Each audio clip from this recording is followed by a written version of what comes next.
Shalom ubracha na'ale venatzriach pour la paracha de Noah, la deuxième paracha du rouleau Sefer Torah. Elle se trouve dans Bereshit et on va essayer d'expliquer selon les explications du Ben Ish Chai alav shalom le pasuk Zayin, le verset 7 du chapitre 9, où là-bas il est mentionné Ve'atem piru urvu shirtzu ba'aretz urvu ba. Cela veut dire soyez féconds et multipliez-vous. Répandez-vous sur la terre et multipliez-vous sur elle. Alors, la première observation que le Ben Ish Chai essaye de faire, c'est que on nous dit soyez féconds et multipliez-vous. Alors pourquoi la suite elle nous dit accroissez-vous et multipliez-vous? Deuxièmement, accroissez-vous, c'est plutôt un langage comme shirtzu en hébreu, un langage pour les shratzim, pour les insectes. De même, quand la Torah nous dit urbuba et essayez de vous multiplier sur elle, sur la terre, le Ben Ish Chai dit pourquoi ils vont se multiplier? Les gens vont se multiplier dans les cieux. C'est évident que c'est sur la terre.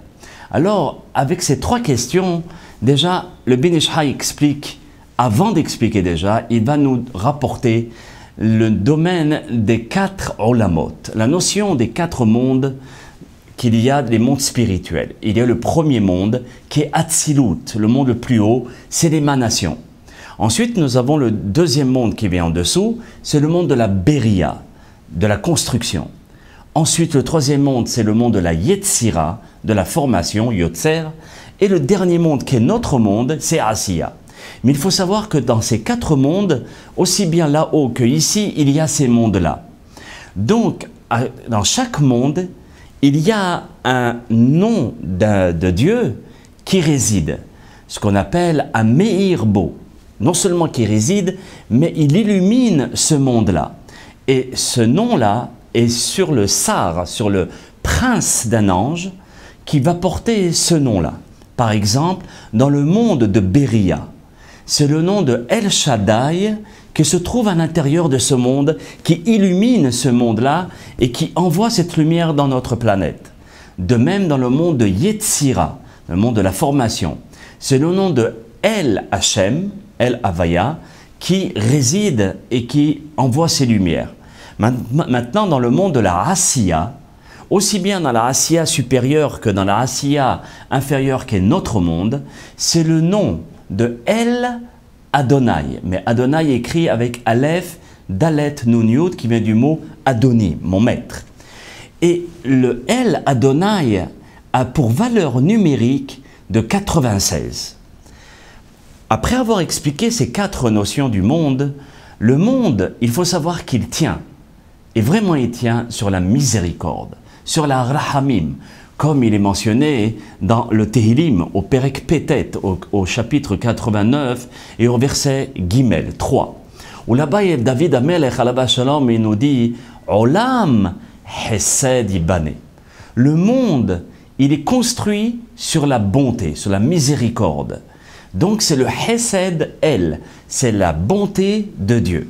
De même, il est mentionné dans Perek, toujours dans le Tehillim, dans le chapitre 52, au Perek Nunbet, et au verset 3 toujours, où là-bas il est mentionné Hesed El, et c'est la notion là, de la bonté de Dieu, Kol Hayom, toute la journée, à chaque instant, il y a la bonté d'Akadosh Baruch Hu. Maintenant, notre monde nécessite essentiellement de Hesed, mais aussi qu'il puisse être protégé du Hesed dans toutes les directions. Cela veut dire aussi bien dans les quatre coins cardinaux, en haut et en bas.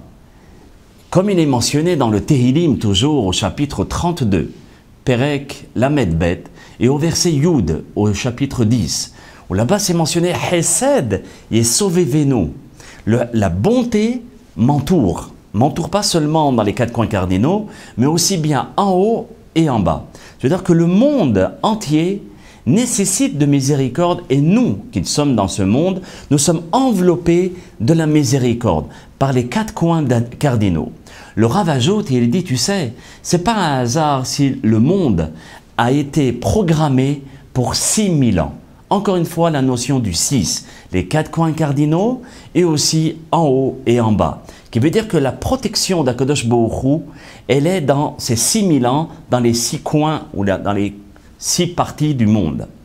De même, le 6, ça veut dire le 6 fois, Hesed El, la bonté de Dieu. D'accord? À chaque fois, il y a la Hesed El, c'est-à-dire la bonté d'Hachem, aussi bien dans le nord, dans le sud, dans l'est, l'ouest, en haut, en bas, et nous sommes entourés de cette bonté de Dieu. C'est pour cela que le Ben Ish Chai, il revient au passouk et il nous dit, c'est pour cela que c'est mentionné, Ve'atem peru urvu.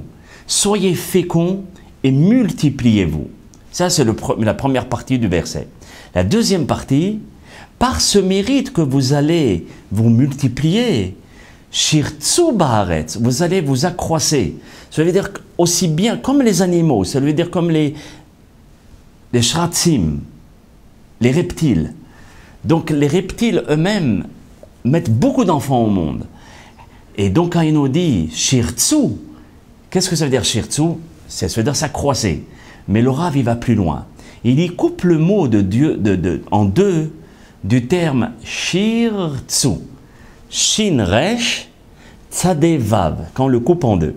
Donc shin resh, c'est Sar, le fameux prince que nous avons dit qui se trouve dans chaque monde. Sar, ça veut dire prince en hébreu. Et tsu, d'accord, ça a pour valeur numérique de 96. Et c'est ça le El Adonai, le nom de Dieu qui réside dans le monde de Asiya, dans le monde matériel, qui El Adonai a pour valeur numérique aussi 96. À partir du moment où cette lumière se répand, aussi bien dans les mondes matériels mais spirituels, et aussi bien dans notre monde ici-bas, le mot Hesed El, qui veut dire la bonté de Dieu, chaque lettre, vous savez qu'elle a une valeur numérique. Donc Hesed El, ça a pour valeur numérique de 103. Maintenant, écoutez bien. Lorsque la Torah nous dit « Urvu ba », on aurait pu dire « Vera va ba ». Multipliez-vous. Pourquoi Urvu? Le vav qui est en trop. Le vav, on a dit qu'il a pour valeur numérique 6, qui fait attrait, fait rappel aux 6 parties du monde, en haut, en bas, dans les 4 coins cardinaux. Donc on va prendre 6 fois, c'est-à-dire Urvu, ce vav qui est en trop, multiplié par Hesed El. Hesed El, on avait dit que c'était 103. Donc 6 fois 103, on obtient 618. Regardez de quelle manière le Ben Ish Chai il conclut. Il dit comme ça.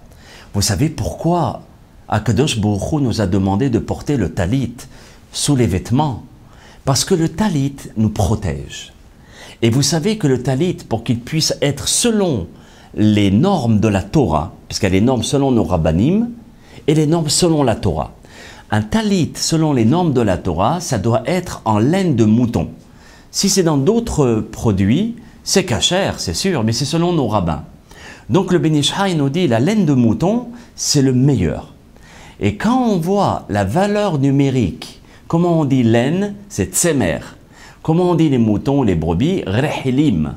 Et donc tsemer, rehilim, a pour valeur lui aussi de 618. Vous vous rappelez le 618 de la miséricorde de Dieu. Pour dire qu'à partir du moment où nous avons 6 fois la shmira, ça veut dire la garde, la protection d'Akadosh Baruch Hu, par ce fameux nom de Hesed El, la bonté de Dieu, par les 4 coins cardinaux en haut et en bas, à ce moment-là, Tsemer Rehelim, pour faire le rapport avec le tzitzit, ça a exactement la même valeur numérique de Ha-tzitzit. Et donc, comment on écrit tzitzit? Pas comme il est écrit dans la Torah, mais tzitzit comme il se prononce. Tzadeh Yud, Tav. Tzadeh, ça a pour valeur numérique 90, Yud c'est 10, encore une fois Tzadeh Yud, et ensuite Tav c'est 400. Donc tzitzit, ça a pour valeur numérique 600. Et quand vous remarquez tzitzit, il y a 2 points qui sont en bas, qui s'appellent le hirik. On a expliqué lors d'un cours que les points qui sont en bas a pour valeur numérique 10, comme le yud. Le yud qui a pour valeur numérique 10, donc 2 fois 10, 20. Donc 600 qui est tzitzit, plus le 20 de hirik, automatiquement nous obtenons 620. Qui 620, c'est la valeur numérique de Keter, une couronne. C'est-à-dire que celui qui porte les tzitzit, non seulement qu'il est entouré du Hesed, mais aussi c'est comme s'il avait une couronne sur la tête.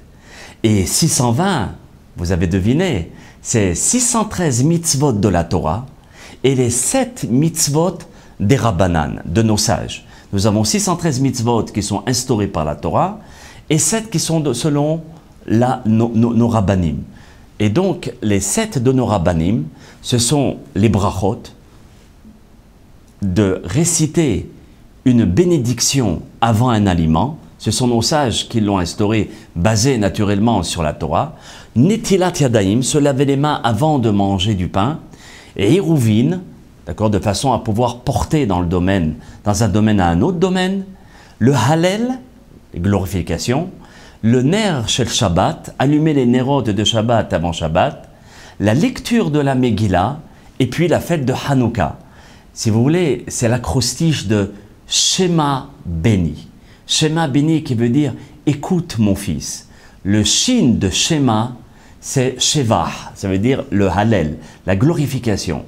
Ensuite, même, d'accord, de Shema, c'est Megillah. Aïn de Shema, c'est Hérouvine, d'accord, de savoir comment on peut porter, etc. Ensuite, le Bet, béni, c'est les brachot. Et Nun de béni, c'est Ner Shel Shabbat, les bougies de Shabbat et les bougies de Hanouka. Et le Yud de béni, c'est Yadayim lorsqu'on fait la Netilat Yadayim. C'est un pense-bête, si vous voulez, pour essayer de se rappeler de Shema béni, écoute mon fils, les 7 mitzvot de nos Rabbanan. Que le mérite Be'ezat Hashem du Beni Ishai et du Talit Katan nous protège à tous.